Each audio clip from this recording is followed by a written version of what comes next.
Class 12 আজকে তোমাদের কেলাসের ত্রুটি বা অপূর্ণতাটা কি সেই সম্পর্কে পড়াবো। 1 নম্বর পয়েন্ট হচ্ছে পরম শূন্য অর্থাৎ 0 ডিগ্রি কেলভিন উষ্ণতায় কোনো ক্রিস্টালের কণাগুলি তাদের সঠিক অবস্থানে অবস্থান করে এবং কণাগুলির এইরূপ বিন্যাস ক্রিস্টালের সর্বনিম্ন শক্তি অবস্থা নির্দেশ করে থাকে। অর্থাৎ যে কোনো একটা ক্রিস্টালের মধ্যে আমরা 0 ডিগ্রিতে তাদের মধ্যে একটা সিমেট্রি দেখতে পাই, অর্থাৎ তারা যে অ্যারেঞ্জমেন্টে থাকে সেই অ্যারেঞ্জমেন্টে একটা সিমেট্রিক অ্যারেঞ্জমেন্টের মধ্যে থাকে, এর মধ্যে কোনো কিন্তু ত্রুটি দেখতে পাওয়া যায় না। একটা নর্মাল একটা রেগুলারিটি মেনটেন করে থাকে। এটা 0 ডিগ্রি 0 কেলভিন টেম্পারেচারে ক্রিস্টালটার একটা নিজস্বতা থাকে। এবং এখানে যদি আমি তাপমাত্রার পরিবর্তন করি, 2 নম্বর পয়েন্টে কি বলছি, যদি তাপমাত্রার পরিবর্তন করা হয় অর্থাৎ তাপমাত্রা যদি আমি বাড়াই তখন কি দেখা যায়, ক্রিস্টালের মধ্যে কণাগুলি তাদের ক্রমবিন্যাসের বিচ্যুতি ঘটিয়ে কেলাসের মধ্যে বিশৃঙ্খলভাবে অবস্থান করে এবং কেলাসের মধ্যে কোনো অশুদ্ধি থাকলে কণাগুলি বিশৃঙ্খলতার মাত্রা বেড়ে যায়।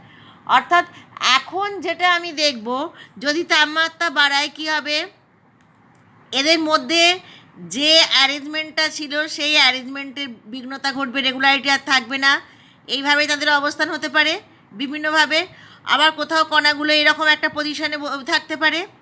অর্থাৎ এই যে তাপমাত্রার পরিবর্তনের সঙ্গে কণাগুলোরও এই যে স্ট্রাকচারের যে পরিবর্তনটা হয়ে যায়। তাহলে আমরা নর্মাল টেম্পারেচারে দেখলাম যে তার মধ্যে একটা সিমেট্রি থাকে, আর তাপমাত্রা বাড়ালে তার মধ্যে কি হয়, পরিবর্তন দেখা যায়। 3 নম্বর হচ্ছে কেলাসের মধ্যে কোনো প্রকার সঠিক ক্রমবিন্যাসের বিচ্যুতি ঘটলে, যদি কেলাসের মধ্যে কোনো প্রকার সঠিক ক্রমবিন্যাসের যদি বিচ্যুতি ঘটে, সঠিক ক্রমবিন্যাসের বিচ্যুতি ঘটলে তাকে আমরা কি বলবো, কেলাসের ত্রুটি বা অপূর্ণতা বলা হয়। তাহলে সঠিক ক্রমবিন্যাসের কি বলছি, বিচ্যুতি ঘটলে তাকে আমরা কি বলছি, তাকে আমরা বলছি কেলাসের ত্রুটি বা অপূর্ণতা। কেলাসের ত্রুটি বা অপূর্ণতা বলা হয়।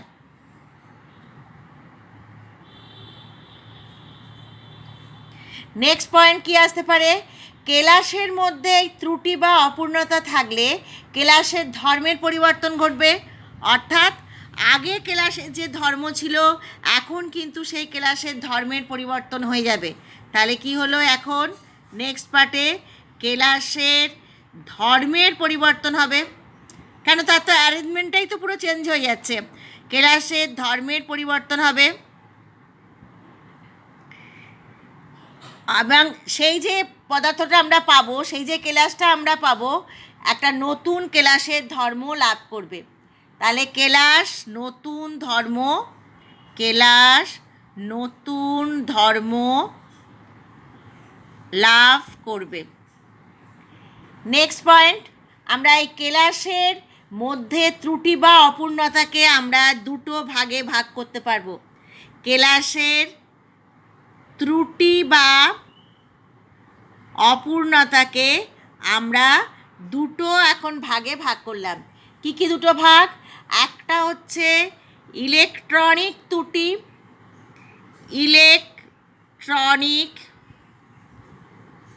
ত্রুটি আর দ্বিতীয় ত্রুটি হচ্ছে পারমাণবিক ত্রুটি, অ্যাটমিক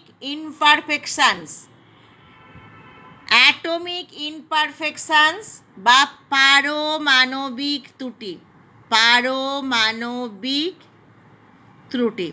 তাহলে আমরা কি পেলাম, 5টা পয়েন্ট পেলাম। 5টা পয়েন্ট কীভাবে এলো তোমাদের বোঝাতে পারলাম।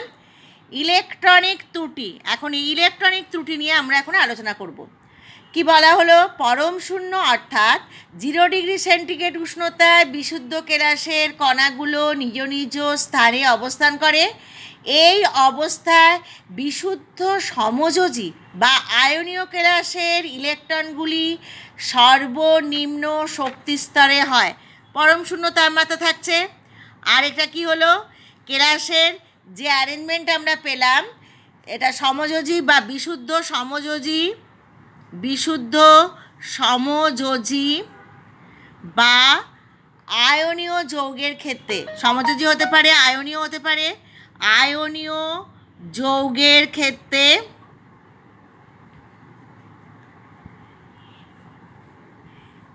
কেলাসের ইলেকট্রনগুলো কি হচ্ছে, সর্বনিম্ন শক্তিস্তরে। ইলেকট্রনগুলি সর্বনিম্ন, ফার্স্ট পয়েন্ট এটা ক্লাসের ত্রুটিতেও বলা হয়েছিল, সর্বনিম্ন শক্তিস্তরে থাকে। উচ্চতর উষ্ণতায় ইলেকট্রনগুলো কী হবে, উত্তেজিত অবস্থা লাভ করবে, উচ্চ শক্তিস্তরে অধিকারী হবে। 0 ডিগ্রি কেলভিন অপেক্ষা উচ্চ উষ্ণতায় উচ্চ শক্তি লাভ করে এবং বিশুদ্ধ সমযোজী কেলাসের ইলেকট্রনগুলি সমযোজী বন্ধন থেকে কি হয়ে যাবে, মুক্ত হয়ে যাবে। উচ্চ শক্তিস্তরে এলে কি হয়ে গেল, তাহলে তারা সমযোজী বন্ধন থেকে মুক্ত হলো। তাহলে সমযোজী বন্ধনগুলো তো এমনিতেই একটু কি হয়, এটা শক্তপোক্ত বন্ধন নয়, অর্থাৎ এরা ইলেকট্রন পেয়ার শেয়ার করে যেহেতু বন্ড ফর্মেশন করে, তাহলে এগুলো তাড়াতাড়ি করে ভেঙে যাবে।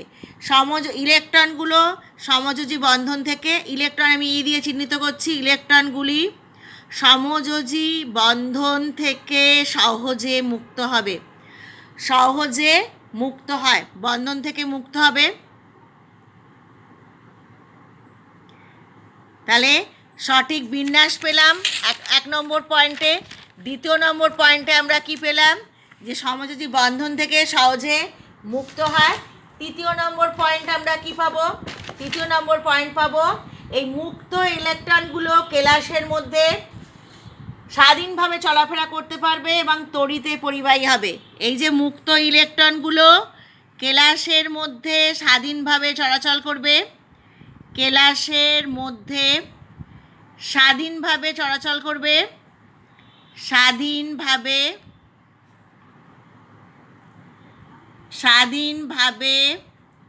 চলাচল করবে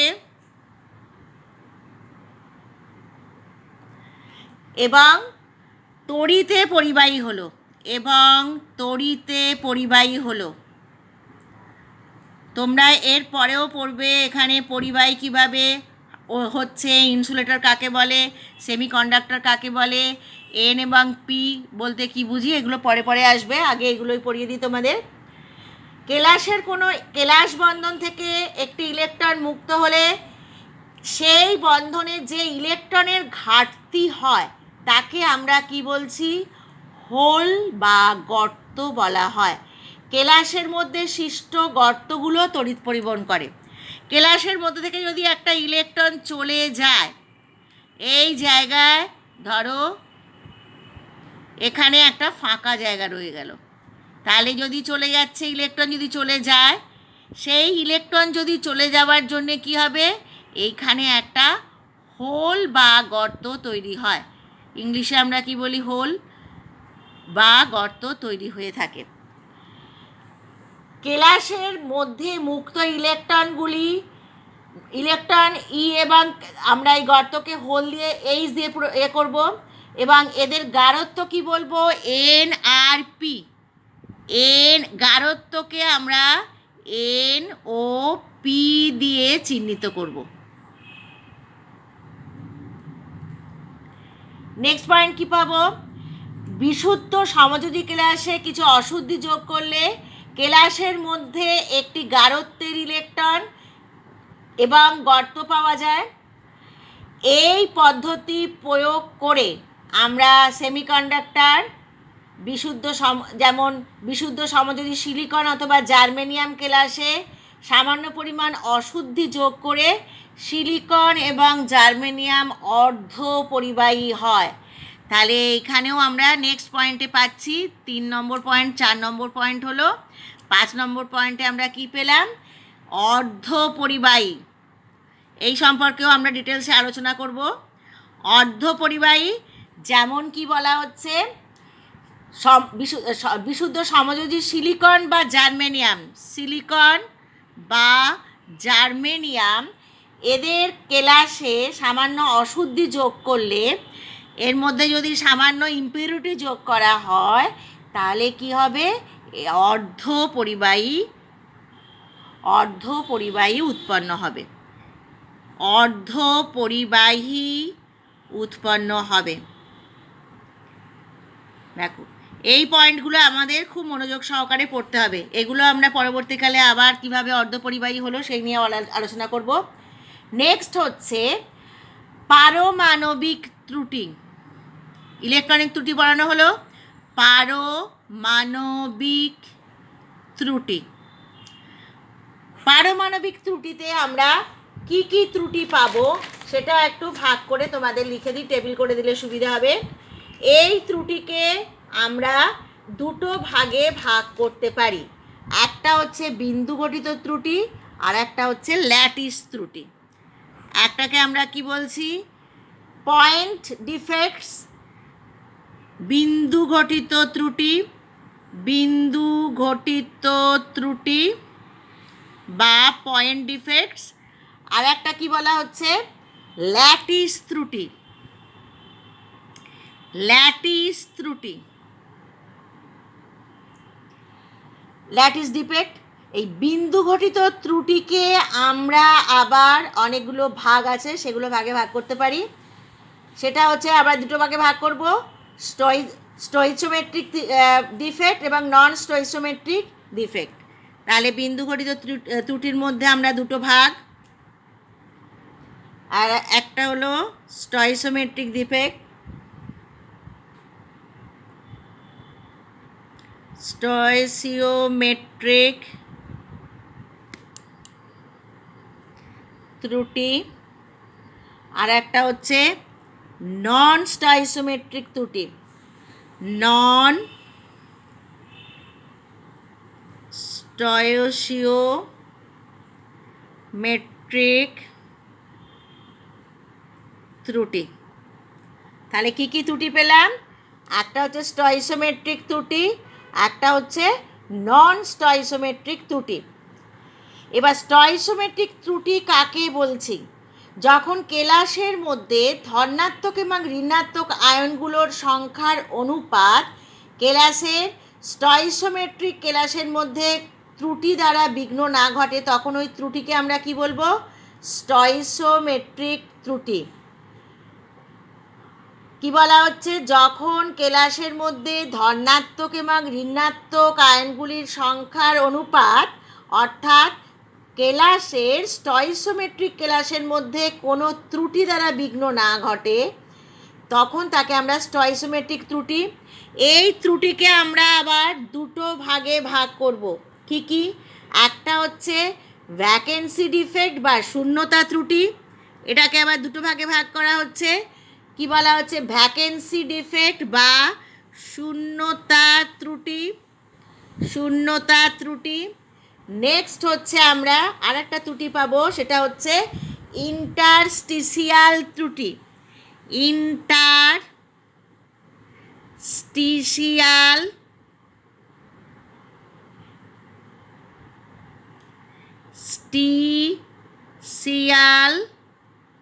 ত্রুটি। শূন্যতা ত্রুটি কি? কেলাসের মধ্যে যদি ল্যাটিস বিন্দু বা কণা অপূর্ণ থাকে, ধরো এই একটা কেলাস, এই কেলাসের বিন্যাস আমি আঁকলাম। কিভাবে আঁকছি দেখো, দেখে নাও। যদি এই দেখো, এখানে একটা ফাঁকা জায়গা পেলাম, আবার এরকম যা যা আছে রয়েছে, এইখানে গিয়ে পেলাম একটা ফাঁকা জায়গা। এই যে ত্রুটি, এই ত্রুটিকে আমরা কি বলছি? শূন্যতা ত্রুটি। দেখো, এখানে বক্সের মধ্যে কিছু নেই, এখানে ওই বক্সের মধ্যে কিছু নেই। দুটো যে বক্স আমরা এই যে অ্যারেঞ্জমেন্ট করেছি, দেখো একটা চতুর্ভুজাকৃতি দুটো বক্স রয়েছে, এই বক্সের মধ্যে কোনো কিন্তু আমরা পাচ্ছি না। তাহলে এটাকে আমরা কি বলছি? শূন্যতা ত্রুটি। শূন্যতা ত্রুটির মধ্যে আমরা কি কি পেলাম?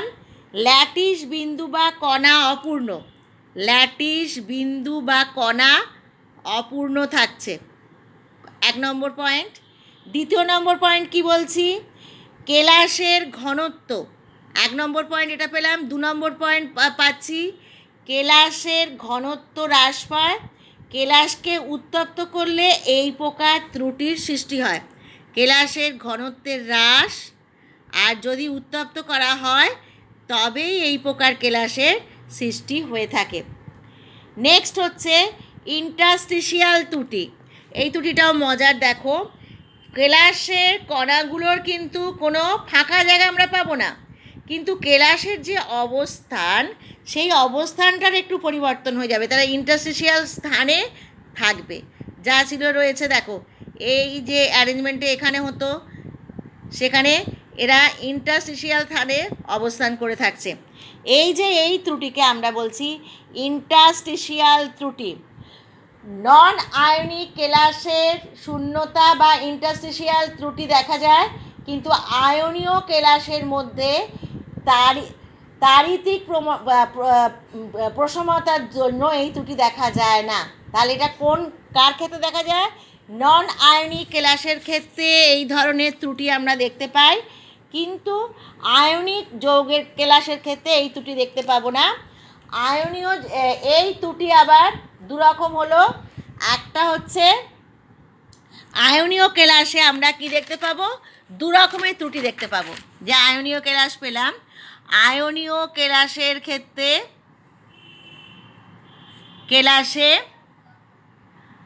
আমরা দু ধরনের ত্রুটি দেখতে পাই। একটা হচ্ছে স্কটকি ত্রুটি আর একটা হচ্ছে ফ্রেঙ্কেল ত্রুটি। স্কটকি ত্রুটি, এটা খুব ইম্পর্ট্যান্ট। স্কটকি ত্রুটি আর একটা হচ্ছে ফ্রেঙ্কেল ত্রুটি। ফ্রেঙ্কেল ত্রুটি,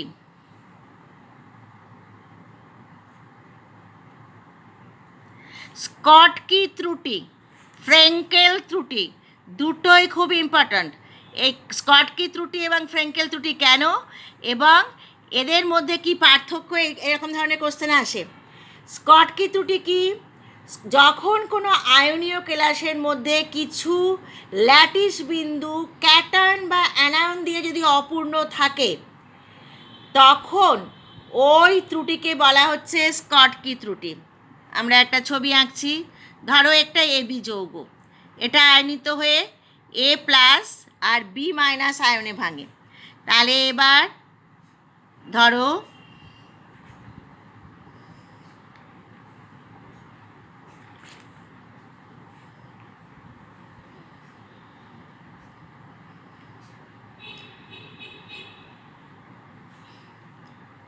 অর্থাৎ এর একদম পুরো কেন্দ্র বরাবর আমি আঁকছি, একটু হয়তো ছোটো বড় হচ্ছে, কেন্দ্র বরাবর এঁকে যাচ্ছি। দেখো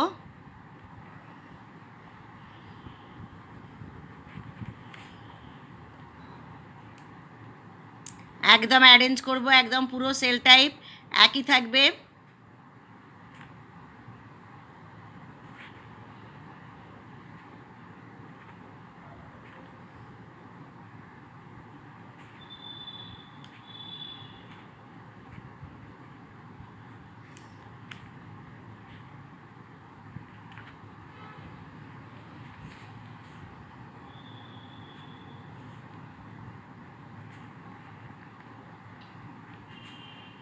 দেখো স্কটকি ত্রুটি আমরা কিভাবে বোঝাবো।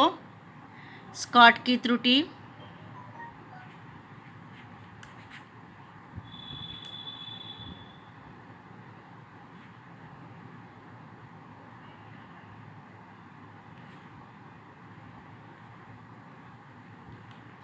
এবার দেখো এটা এ প্লাস বি মাইনাস, এ প্লাস বি মাইনাস, এ প্লাস বি মাইনাস, আবার এখানে বি মাইনাস শেষ হলো। এবার এখানে কি আসবে? বি মাইনাস, এ প্লাস বি মাইনাস, ধরো বি মাইনাস, ধরো এখানে আর আমরা এ প্লাস পেলাম না, বি মাইনাস এ প্লাস, এখানে কি পাবো? এ plus B minus B A plus B minus A plus B minus. এবার এখানটায় দেখো এ প্লাস হচ্ছে, এখানে বি মাইনাসের জায়গাটা ফাঁকা রাখছি, এখানে কি হবে বি মাইনাস এ প্লাস বি মাইনাস, এখানে এ প্লাস হলো বি মাইনাস এ প্লাস, এইভাবে এ মাইনাস এ প্লাস বি মাইনাস এ প্লাস বি মাইনাস এ প্লাস বি মাইনাস।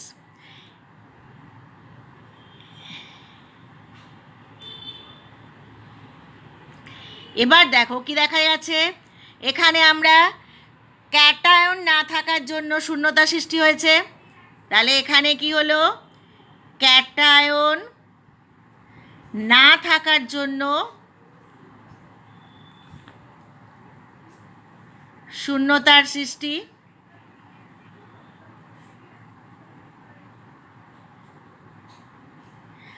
এখানে দেখো সিমিলারলি অ্যানায়ন না থাকার জন্য শূন্যতার সৃষ্টি হলো। অ্যানায়ন না থাকার জন্য শূন্যতার সৃষ্টি হলো। তাহলে একটাতে কি পেলাম, ক্যাটায়ন না থাকার জন্য ক্যাটায়ন অ্যাবসেন্সের জন্য ত্রুটি পেলাম, একটা অ্যানায়ন না থাকার জন্য পেলাম স্কটকি ত্রুটি। কাদের মধ্যে আমরা তাহলে স্কটকি ত্রুটিতে আয়নীয় কেলাসের ল্যাটিস বিন্দুতে সমসংখ্যক ক্যাটায়ন এবং অ্যানায়ন, যার জন্য এটা প্রশমিত অবস্থায় থাকে, তাড়িতিক প্রশম হয়। আর আয়নীয় কেলাসের স্কটকি ত্রুটি দেখতে পাওয়া যায়। আয়নীয় কেলাসের কি হচ্ছে, উচ্চ সর্বাঙ্ক সিএন নাম্বার সংখ্যার অধিকারী কেলাসের ধনাত্মক এবং ঋণাত্মক আয়নের মধ্যে আকারের পার্থক্য। এখানে ধনাত্মক আয়ন আর ঋণাত্মক আয়নের মধ্যে আকারের পার্থক্য প্রায় বেশি হবে না, প্রায় সমান হবে, পার্থক্য বেশি হবে না, এদের আকারের পার্থক্য বেশি হবে না, পার্থক্য বেশি হবে না। আমরা কি কি এখানে উদাহরণটা আনতে পারি, KCl, NaCl, KBr, NaBr, CSCl, AgBr। AgBr এর নিচে আন্ডারলাইন করো। এর ক্ষেত্রে আমরা দুটো ত্রুটি দেখতে পাবো, ফ্রেঙ্কেলের ত্রুটির ক্ষেত্রেও আমরা এটা দেখতে পাবো। এবার ফ্রেঙ্কেল ত্রুটি আমরা কিভাবে বলবো, ফ্রেঙ্কেল ত্রুটি দেখো এইভাবে আঁকছি, একইভাবে এ প্লাস বি মাইনাস এ প্লাস বি মাইনাস, যেভাবে আগেরটায় করা হয়েছে, এ প্লাস বি মাইনাস। এবার দেখো এইভাবে আমরা করতে করতে যাব। এবার এখানে বি মাইনাস এ প্লাস, এখানে বি মাইনাস। এবার যে দেখো এ প্লাসটা এখানে হতো, এই এ প্লাসের জায়গাটা ফাঁকা রাখলাম, ফাঁকা রেখে এই দুটোকে এখন যোগ মানে ইন্টারস্টেশিয়াল স্থান দেখাতে হবে, তোমাদের এইভাবে চলবে।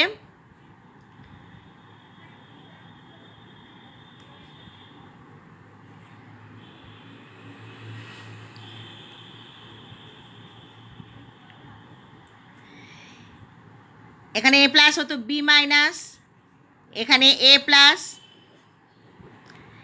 এবার কি হচ্ছে, এখানে এ প্লাস বি মাইনাস এ প্লাস বি মাইনাস এ প্লাস বি মাইনাস, এইভাবে আমরা চলতে থাকবে। এই দেখো এখানে যে ক্যাটায়নটা ছিল সেই ক্যাটায়নটার কি হলো, স্থানের পরিবর্তন হয়ে গেল। এ তখন কি করছে, ইন্টারস্টিশিয়াল স্থানে অবস্থান করছে, এ প্লাসটা এখানে উঠে এলো।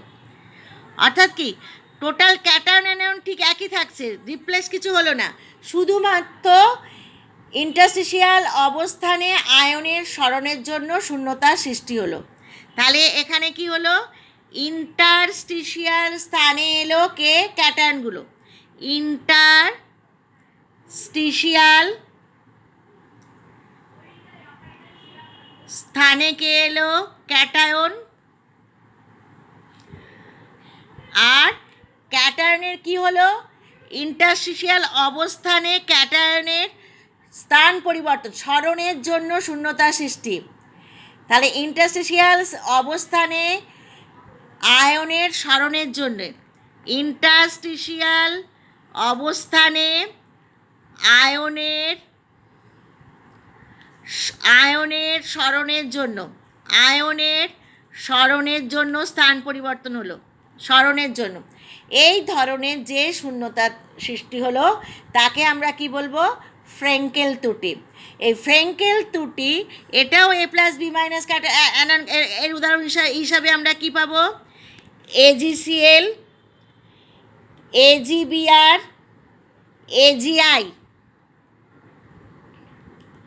ক্ষার ধাতুর ক্যাটায়নগুলোর আকার যথেষ্ট বড় হওয়ায়, তাহলে এটা খেয়াল রাখবে, ক্ষার ধাতুর ক্যাটায়ন যথেষ্ট বড় হওয়ায় ফ্রেঙ্কেল ত্রুটি দেখা যায় না।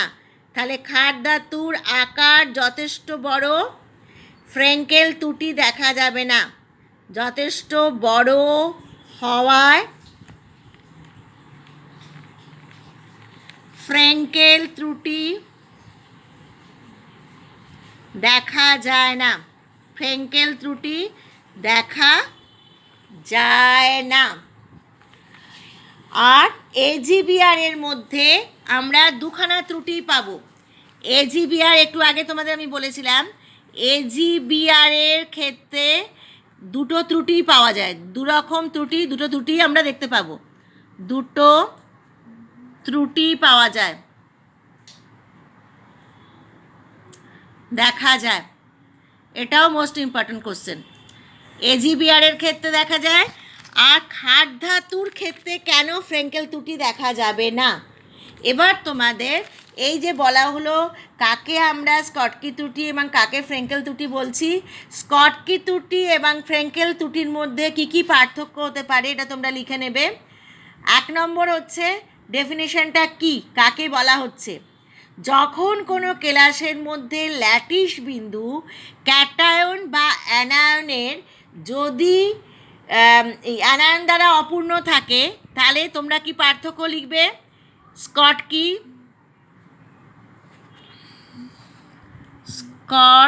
ত্রুটি, ফ্রেঙ্কেল ত্রুটি, ফ্রেঙ্কেল ত্রুটি। 1 নম্বর পয়েন্ট আমি কি বললাম? সংজ্ঞাটা, অর্থাৎ এর জন্য ত্রুটি সৃষ্টি হলো বলা হলো স্কটকি ত্রুটির ক্ষেত্রে। আর কেলাসের মধ্যে যখন আয়নগুলো সাধারণত ক্যাটায়ন তাদের ল্যাটিস বিন্দু থেকে অপসারিত হয়ে কেলাসের ইন্টারস্টিশিয়াল স্থানে অবস্থান করে, তখন তাকে যে ত্রুটি সৃষ্টি হয় তাকে বলা হচ্ছে ফ্রেঙ্কেল ত্রুটি। যে সমস্ত আয়নীয় কেলাসের সর্বাঙ্কক সংখ্যার মান বেশি, তাদের ক্যাটায়ন এবং আনায়নগুলোর আকার প্রায় সমান, তাদের ক্ষেত্রে আমরা স্কটকি ত্রুটি দেখতে পাই। আর যে সমস্ত আয়নীয় কেলাসের কোঅর্ডিনেশন নাম্বারের মান কম, অ্যানায়নের আকার ক্যাটায়নের আকার অপেক্ষা বেশ বড়, তাদের ক্ষেত্রে ফ্রেঙ্কেল ত্রুটি দেখা যায়। স্কটকি ত্রুটিতে কেলাসের ঘনত্বের হ্রাস ঘটে, ফ্রেঙ্কেলের ত্রুটিতে কেলাসের ঘনত্ব কোনো প্রভাবিত হয় না। 4 নম্বর পয়েন্ট কি? কেলাসের ডাইইলেকট্রিক ধ্রুবকের উপর স্কটকি ত্রুটির কোনো প্রভাব নেই, কিন্তু ফ্রেঙ্কেলের ক্ষেত্রে কি বলা হচ্ছে? ডাইইলেকট্রিক ধ্রুবকের ওপর ফ্রেঙ্কেলের ত্রুটি দেখা যায়। এরপর আসছি নন স্টয়সিওমেট্রিক ত্রুটি। নন স্টয়সিওমেট্রিক ত্রুটি, স্টয়সিওমেট্রিক ত্রুটি। নন স্টয়সিওমেট্রিক ত্রুটি যখন কোনো কেলাসের মধ্যে ধনাত্মক এবং ঋণাত্মক আয়নগুলির সংখ্যার অনুপাত কেলাসের স্টয়সিওমেট্রিক কেলাসের মধ্যে যে ত্রুটি দ্বারা বিঘ্ন হয়, সেই ত্রুটিকে আমরা কি বলছি? নন স্টয়সিওমেট্রিক ত্রুটি। যে সমস্ত আয়নীয় যৌগে এই প্রকার ত্রুটি দেখা যায় তাকে আমরা কি বলবো? নন স্টয়সিওমেট্রিক বা বার্থলাইট যৌগ। কেলাসের মধ্যে অতিরিক্ত ধাতব আয়ন বা অতিরিক্ত অধাতব আয়নের উপস্থিত থাকলে নন স্টয়সিওমেট্রিক ত্রুটির সৃষ্টি হয়। তাহলে কি কারণে নন স্টয়সিওমেট্রিক ত্রুটির সৃষ্টি হয় বলে দেওয়া হলো, যদি অতিরিক্ত ধাতব আয়ন বা অতিরিক্ত অধাতব আয়ন উপস্থিত থাকে তবেই নন স্টয়সিওমেট্রিক ত্রুটির সৃষ্টি হয়। এটাকে আবার আমরা ভাগ করতে পারি 3টে ভাগে। অ্যানায়নের শূন্যতার জন্য অতিরিক্ত ত্রুটি, অ্যানায়নের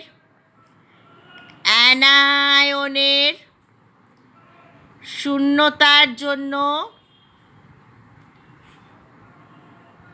অতিরিক্ত ত্রুটি, metal excess defect due to anion vacancy, interstitial ক্যাটায়নের জন্য ধাতু অতিরিক্ত ত্রুটি, ইন্টারস্টিশিয়াল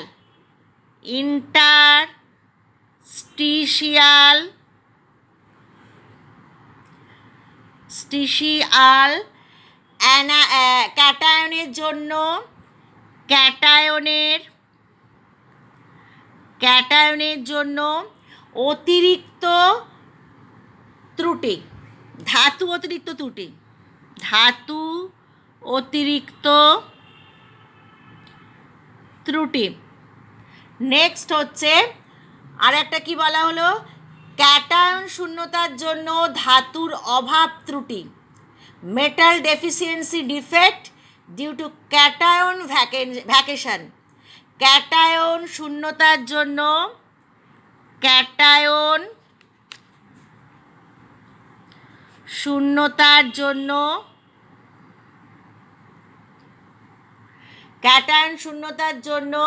ধাতু অভাব ত্রুটি,